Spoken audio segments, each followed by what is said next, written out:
আজকে আমাদের কথা, আমাদের সংগ্রাম একটাই, জনগণের দাবি দেওয়া নিয়ে। অনেকে মনে করে বোধহয় সমস্যাটা বিএনপি, এটা বিএনপির সমস্যা না, এটা রাষ্ট্রের সমস্যা, এটা জনগণের সমস্যা। জনগণ আজকে খেয়ে পড়ে বাঁচার মতো অবস্থা নাই, ব্যাংকগুলো সব লুট হয়ে গেছে, আর লুটেরা বসে আছে সরকারের আশেপাশে। আপনারা দেখতে পাচ্ছেন যে কিভাবে আমাদের আজকে যে সভা, আমাদের ইঞ্জিনিয়ার ইসলাম সব জেলে জেলে আছেন, এবং গণতন্ত্রের মা দেশনেত্রী বেগম খালেদা জিয়া তাদের মুক্তির দাবিতে প্রতিটা দিন যেখানে আমাদের লোকজন যাচ্ছে, আগে ছিল মামলা আর এখন হল সাজা। তার কত বছর সাজা হয়েছে, তাই আমি এর আগেও বলেছি যে দলের নেতা কর্মীরা আস্তে আস্তে জেলখানায় যায়, যে দলের নেতা কর্মীরা আস্তে আস্তে মৃত্যুবরণ করে, সেই দলকে ইচ্ছা করলেও শেখ হাসিনা আপনি ধ্বংস করতে পারবেন না।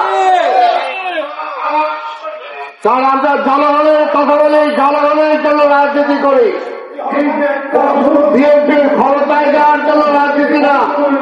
আমরা ভোটের অধিকার ফিরে পাওয়ার জন্যই আমরা আজকে স্লোগান দিচ্ছি। রাষ্ট্রের মালিকানা আজকে লোপাট হয়ে যাচ্ছে। সংসদের 4 জন এমপি আজকে বিদেশি শ্রমবাজার, বিশেষ করে মালয়েশিয়া, এক একজন থেকে 6 লাখ, 7 লাখ, 8 লাখ করে টাকা নিয়েছেন, কয়েকশো কোটি টাকা লোপাট করে নিয়ে গেছেন, কিন্তু সেই শ্রমিকদের এখনো পাঠানো হয় নাই। তাদেরকে কি গ্রেপ্তার করছেন? গ্রেপ্তার করেন ইসহাককে, গ্রেপ্তার করেন আমাদের বিএনপির নেতা কর্মীদেরকে। এই সমস্ত গ্রেপ্তার করে সমস্যার সমাধান হবে না।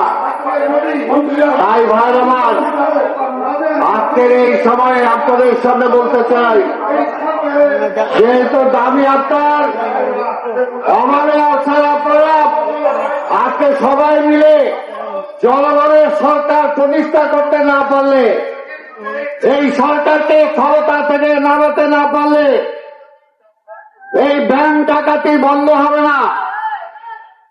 বাংলাদেশ ব্যাংকে ভোল্টের টাকা, ভোল্টের সোনা চুরি হয়ে যায়, তাদেরকে ধরতে পারেন না। আজকে গতকালকে বগুড়ায় ব্যাংকের বন্ড বিক্রি করে ভেঙে সেখান থেকে টাকা, স্বর্ণ নিয়ে গিয়েছে। কয়েকদিন আগে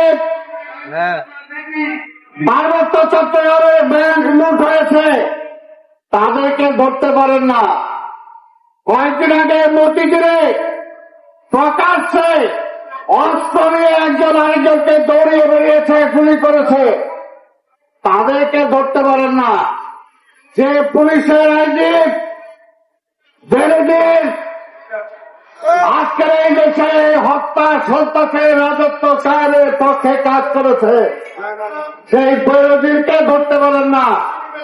আর বিএনপি নেতা কর্মীদের ধরার জন্য ব্যস্ত থাকে, কোনো লাভ হবে না, শেষ পর্যন্ত গদি রক্ষা হবে না।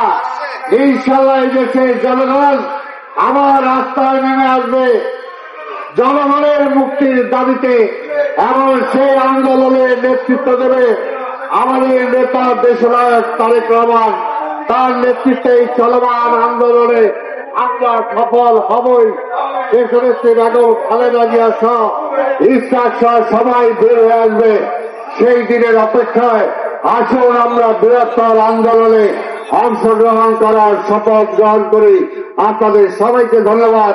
খোদা হাফেজ। বাংলাদেশ জিন্দাবাদ।